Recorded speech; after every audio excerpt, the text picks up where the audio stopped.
How to link EA account to tweets. Hey everyone, welcome back to the channel. If you are new here, don't forget to hit that subscribe button and turn on the notification bell to never miss an update. So first of all, open up your web browser, then tap on the search bar and type EA, then tap on the search icon at the bottom right corner. Now open up the first website, then tap on the user icon, then tap on sign in. Now simply sign in into your account. Again tap on the profile picture, then tap on account settings. Now on the account settings page, simply tap on the menu button,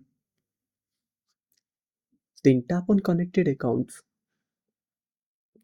then simply scroll down and find tweets, then simply tap on it, then tap on continue. Now wait for some time. Now simply sign in into your Twitch account. Now once you sign in, simply tap on authorize. And that's it. Thanks for watching. Make sure to subscribe our channel and hit the bell icon. See you in the next video.